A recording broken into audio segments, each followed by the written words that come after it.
kapan lagi Indonesia punya pemimpin yang berasal dari keluarga sederhana yang apa adanya. Nah, kenapa dukung Mas Ganjar?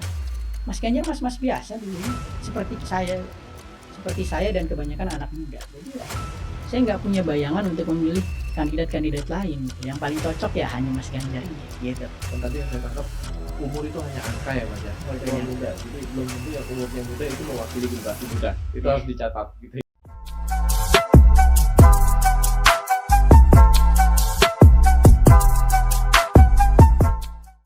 Halo sahabat Ganjar, jumpa lagi di podcast Suara Ganjar, Suara Rakyat untuk Indonesia Unggul.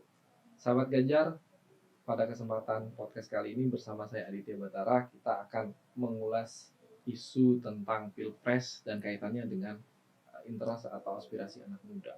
Nah, seperti yang kita ketahui bahwa porsi suara generasi milenial dan Gen Z pada pemilu tahun 2024 ini porsi yang sangat besar, mencapai hampir 40% dari daftar pemilih tetap yang dirilis oleh KPU beberapa waktu kemarin.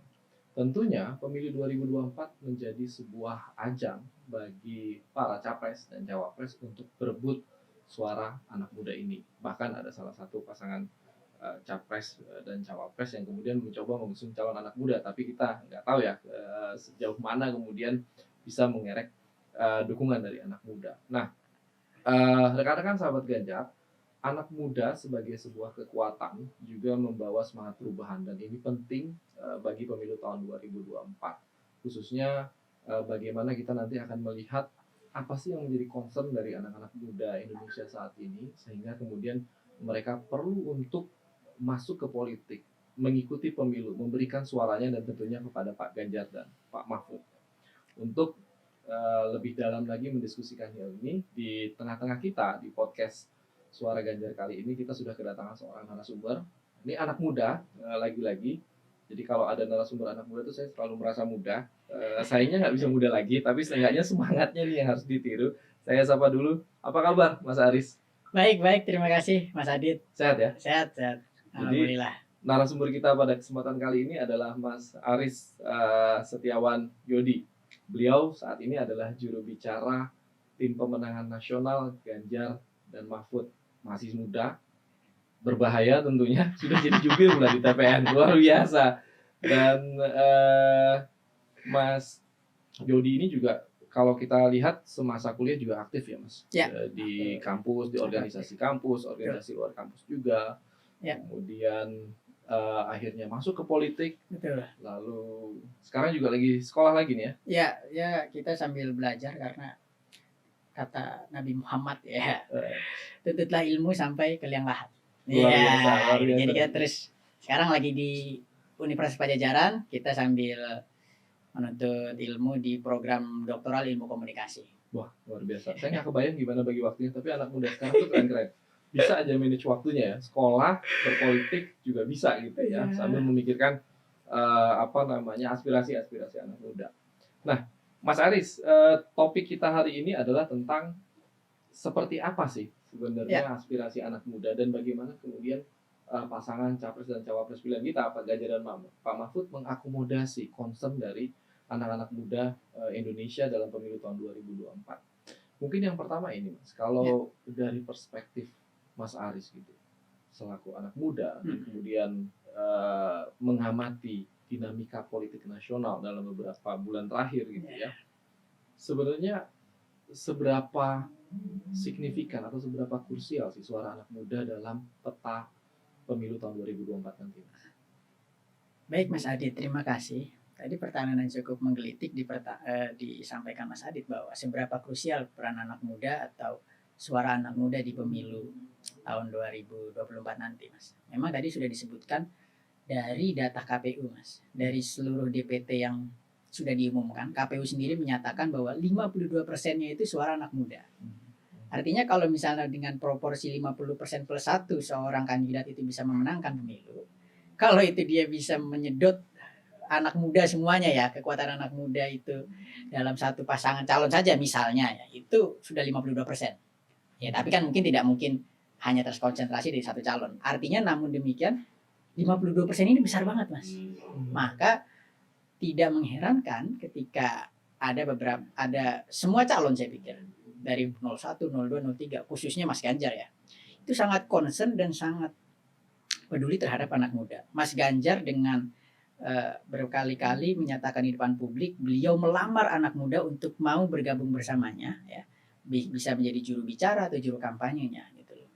Dan banyak hal yang juga dilakukan Mas Ganjar, nanti saya akan jelaskan jauh terkait dengan program-program yang sangat pro anak muda dan bagaimana sebenarnya konsep anak muda yang Mas Ganjar dan Pak Mahfud itu sangat berkomitmen. Jadi saya pikir anak muda itu sangat luar biasa komitmennya sekarang, dan sekarang itu sangat signifikan Mas.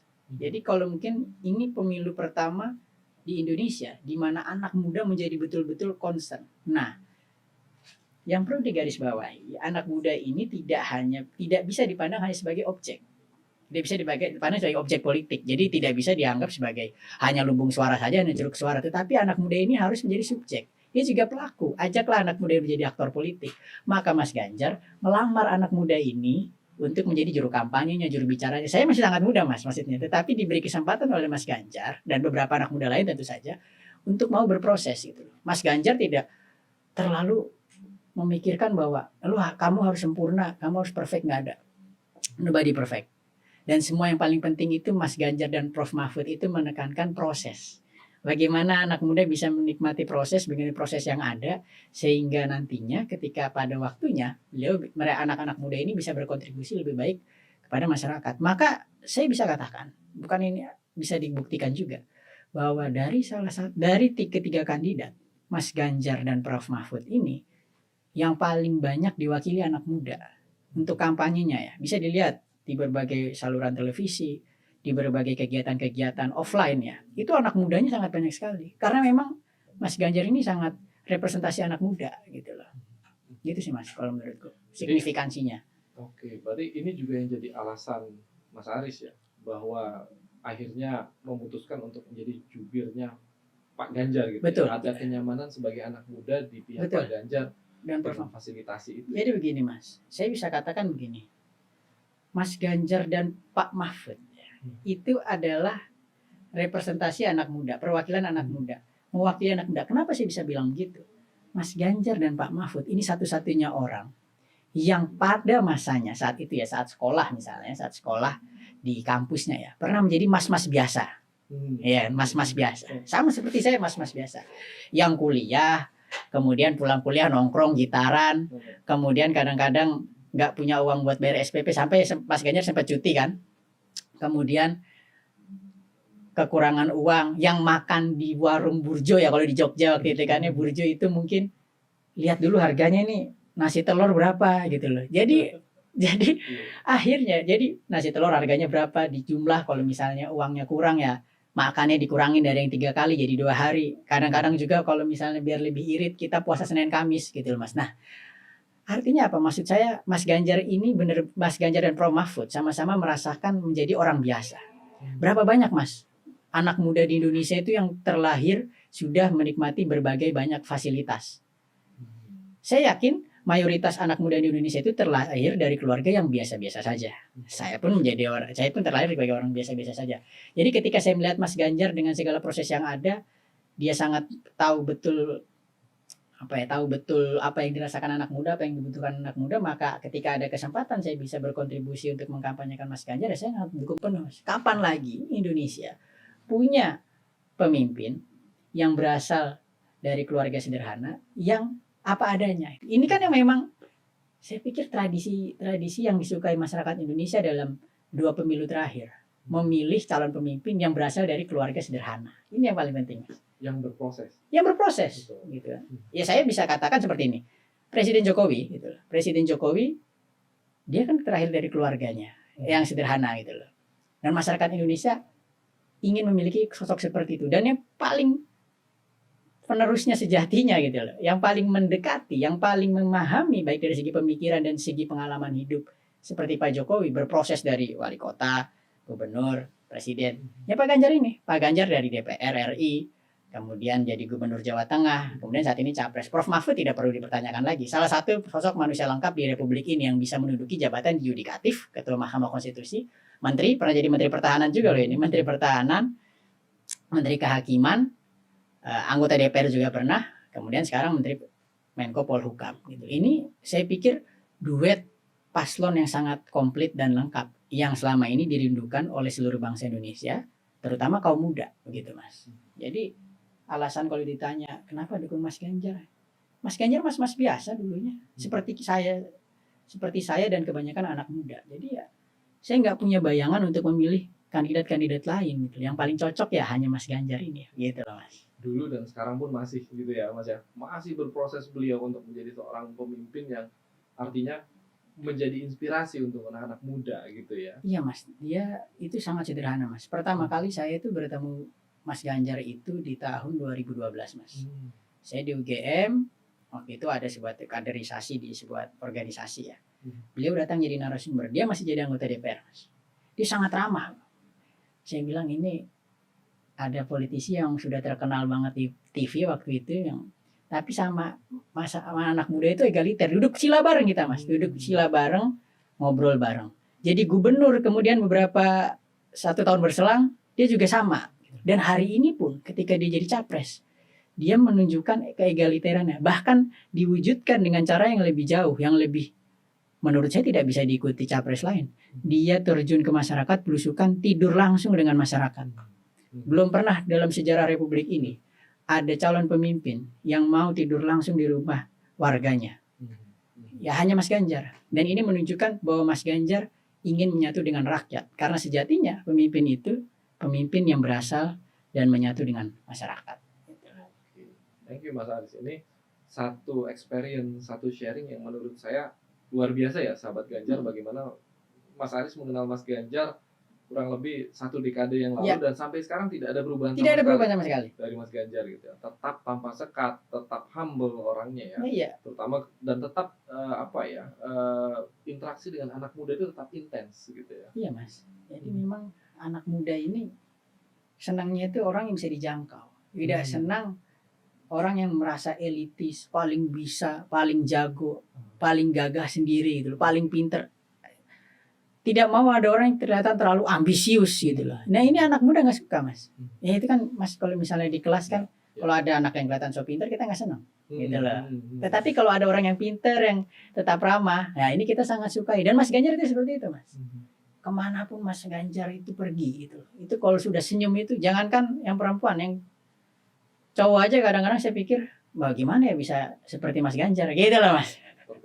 Terpesona biar bisa jadi kayak dia seperti apa. Kalau cowok kan pengen jadi kayak dia gitu kan. Kalau anak cewek ya pasti ini foto bareng. Tetapi lebih dari itu harus personifikasi orang itu. Orang itu harus punya karakter personal yang kuat, yang kita kira-kira kalau anak muda itu senang gitu loh, agar mau minta foto bareng dan lain-lain. Kalau dia nggak punya kompetensi personal seperti itu, saya pikir sulit lah. Sulit kalau misalnya masyarakat suka pemimpin yang cemberut gitu.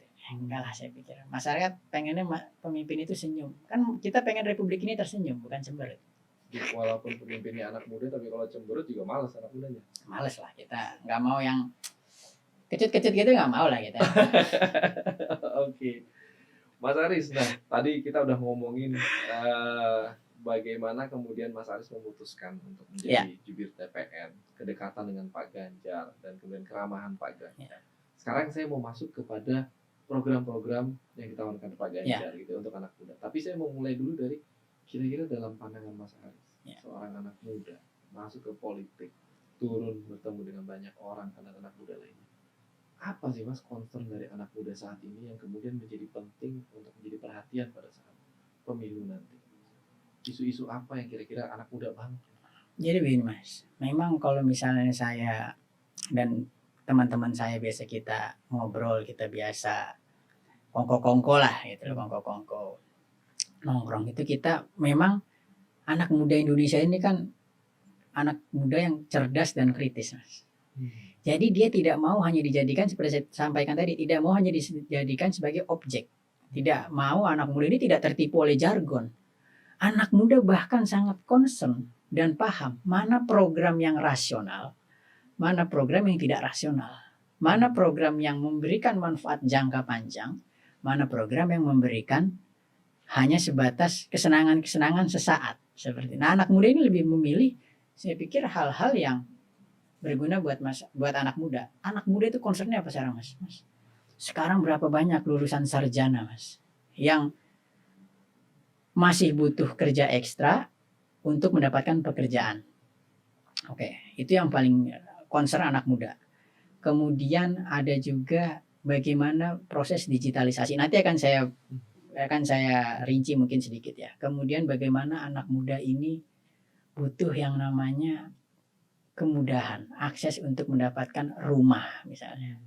Nah, banyak hal saya pikir anak muda itu concern, tapi terutama ini, bagaimana anak muda ini dapat kerja ini gampang seperti apa. Karena anak kerja mungkin ada yang bisa disampaikan sandwich generation, di mana dia juga anak pertama yang harus membiayai orang tuanya, kemudian adiknya. Saya termasuk salah satunya misalnya seperti itu. Kemudian anak muda yang sudah kerja cukup lama tapi kesulitan untuk mencicil rumah gitu loh. Ini kemudian. Nah, itu kemudian juga ada anak muda yang concern seperti ini, Mas. Digitalisasi. Katanya kita ini udah mau jadi negara maju, negara digital. Tapi kok apa-apanya masih harus fotokopi, apa-apanya harus menggunakan hal-hal yang nggak simple gitu loh, lokali gitu loh. Nah, ini anak muda sangat concern terhadap itu. Dan Mas Ganjar itu dan Pak Mahfud itu sangat concern terhadap hal-hal yang dirasa anak muda itu dibutuhkan saat ini. Nanti akan saya jelaskan perihal itu, Mas. Artinya kalau tadi melihat 3 hal tersebut, pekerjaan, kemudian ngomongin tantangan digitalisasi, dan kemudian tantangan bagaimana bisa mendapatkan akses untuk mendapatkan rumah tinggal atau tempat tinggal yang layak. Ini kan kita bicara hal-hal yang sangat basic ya, Mas, ya, buat anak muda. Artinya ada kekhawatiran tentang masa depan mereka, gitu ya, Mas Aris ya. Pak Ganjar dan Pak Mahfud menawarkan apa? Jadi begini, Mas, untuk mengkerangkai seluruh program visi misi Pak Ganjar, sebenarnya begini. Gerak cepat menuju Indonesia unggul itu adalah tagline yang dibawa Pak Ganjar di dalam visi misinya.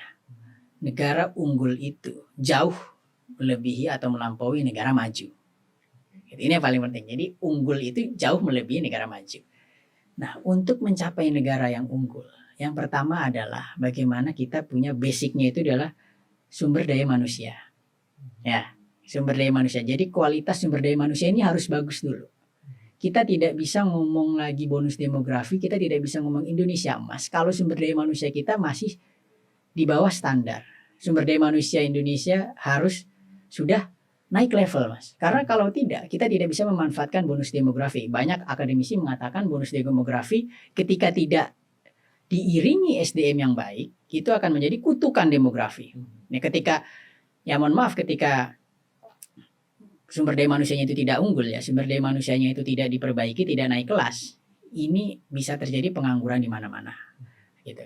Pengangguran di mana-mana. Ketika pengangguran meningkat, angka kriminalitas akan meningkat. Kriminalitas meningkat, keamanan, security dan lain-lain. Ini kan yang ditakutkan ketika pertambahan populasi, pertambahan usia produktif tidak diimbangi dengan kemampuan manusia itu sendiri. Nah, maka dari itu Pak Ganjar menggenjot berbagai macam program untuk meningkatkan sumber daya manusia itu dengan berbagai hal. Misalnya yang paling basic adalah satu nakes, satu desa, satu nakes, satu puskesmas, satu vaskes. Ya, kemarin waktu itu di hari pertama Pak Ganjar kampanye itu dia pergi ke Papua.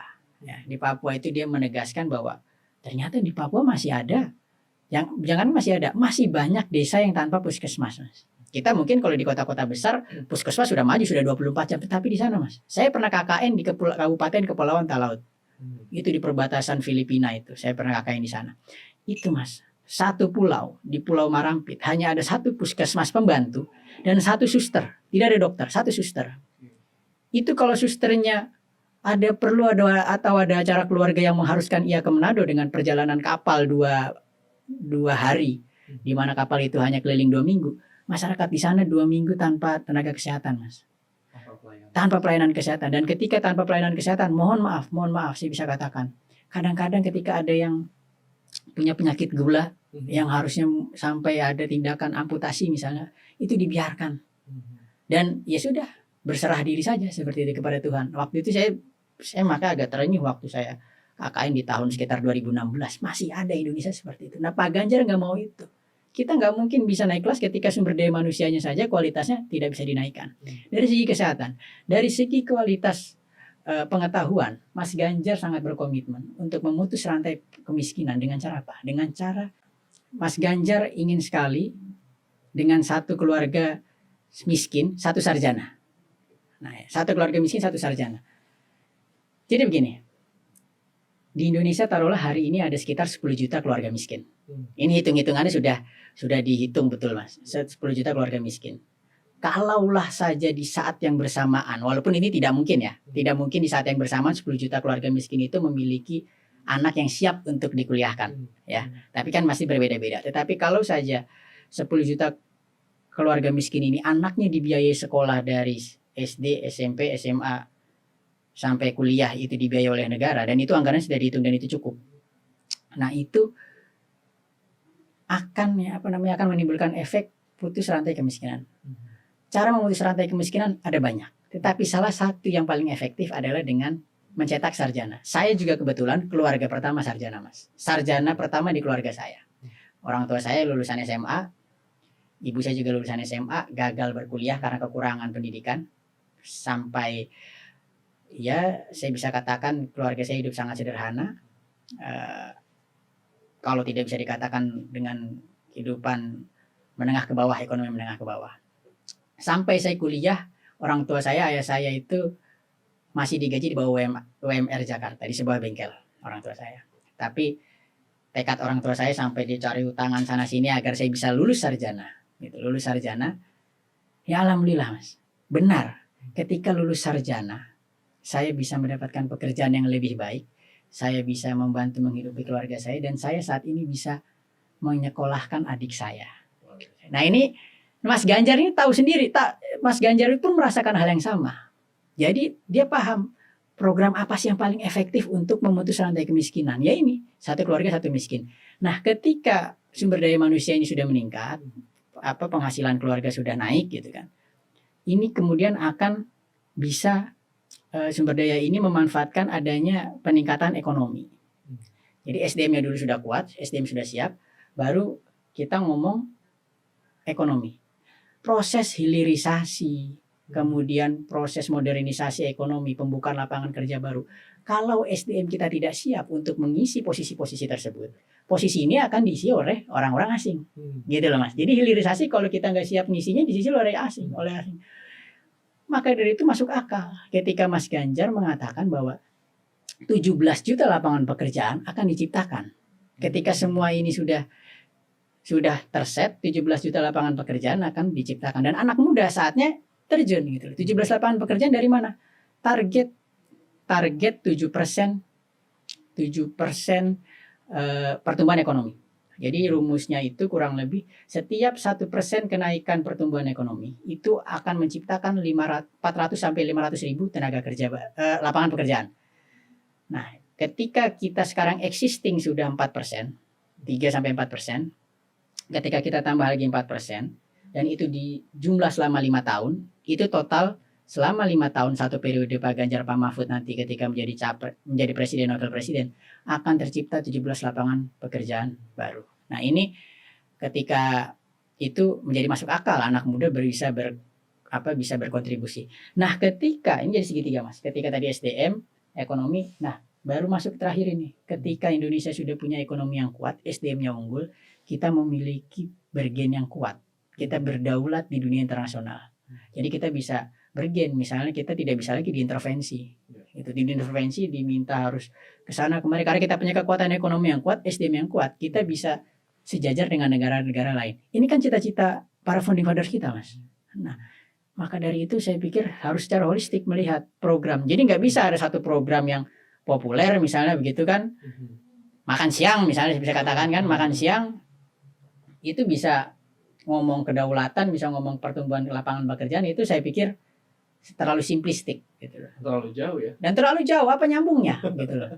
Dengan 17 lapangan pekerjaan, 17 juta lapangan pekerjaan. Orang kalau dapat kerja itu bisa makan siangnya bisa nambah, juga bisa makan pagi, bisa makan malam gitu loh. Jadi tidak perlu menunggu jadi presiden untuk makan siang gitu loh. Jadi saya pikir anak muda itu paham betul, oh, ini yang paling penting. Iya.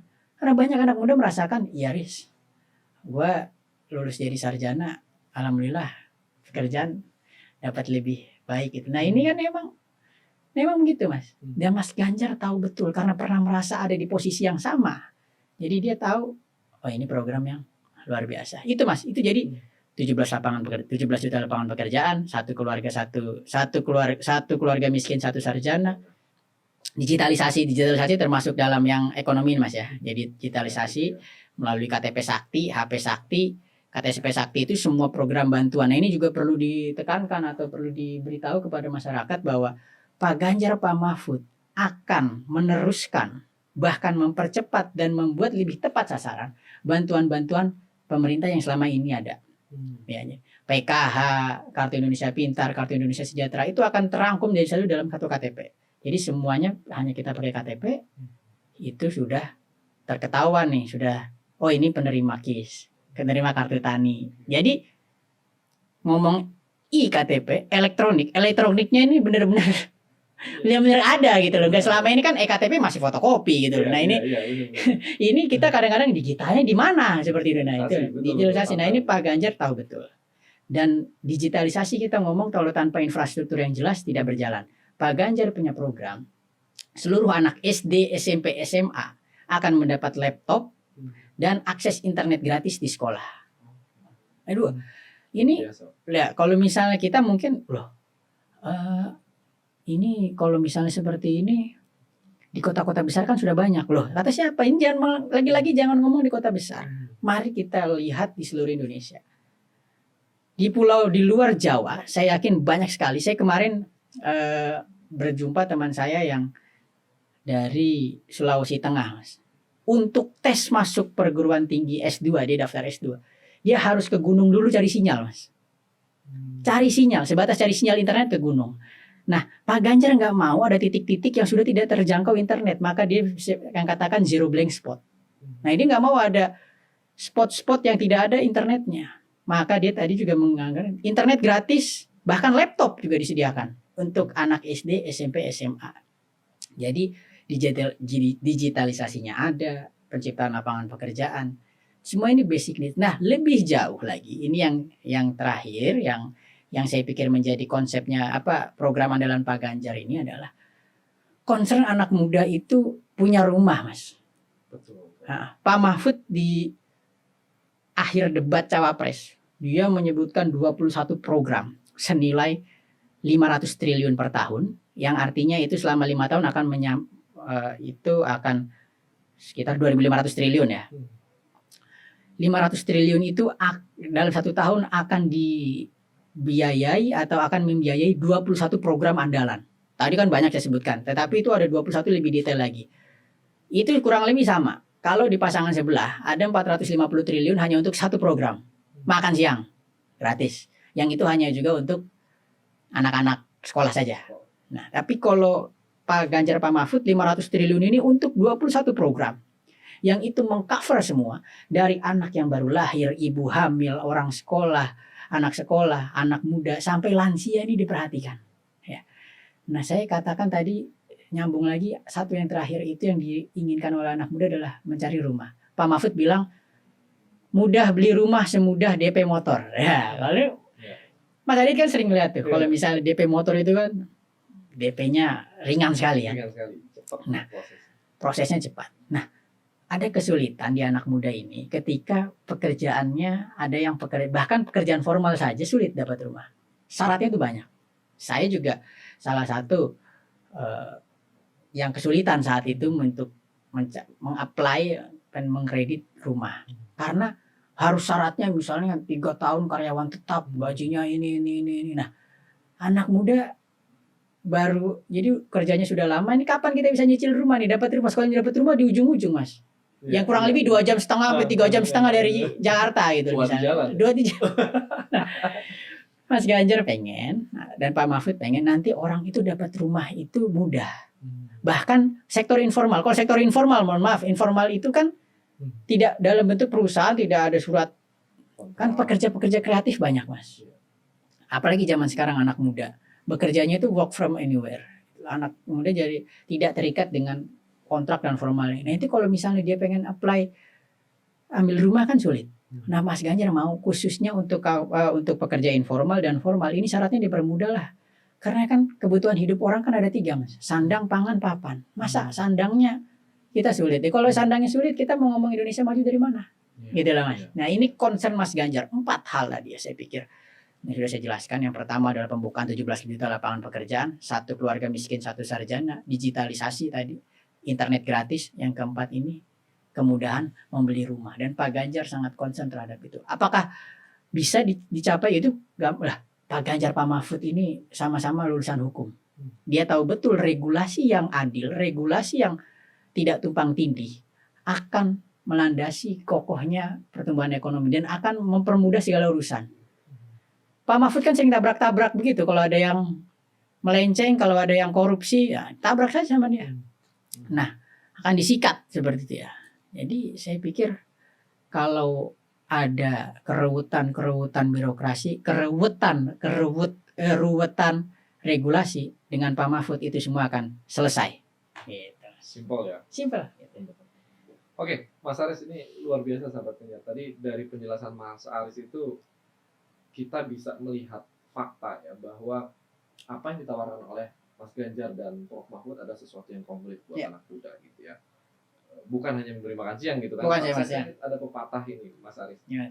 Kalau orang lapar itu kalau dikasih ikan itu cuma nyelesain laparnya hari itu. Tapi kalau dikasih kail itu akan menyelesaikan laparnya di kemudian hari. Jadi ini yang saya lihat coba dilakukan oleh Mas Ganjar dan Mas Mahfud ya. Dan sebenarnya ini kalau kita lihat sahabat Ganjar adalah satu upaya untuk mengedukasi anak muda gitu ya. Bagaimana kemudian tadi Mas Aris sempat bilang, saya miss dengan pernyataan anak muda bukan objek, tapi pelaku. Dan inilah yang menjadi spesial dari Pak Ganjar dan Prof Mahfud. Gitu ya. Dan saya jadi paham nih kenapa kemudian Mas Aris akhirnya tertarik masuk ke jubir TPN ya. Jadi menemukan zona nyamannya sebagai anak muda di situ ya. Aspirasinya benar-benar diakomodasi ya. Hati kan nggak bisa bohong Mas ya. Betul banget. Hati nggak bisa bohong.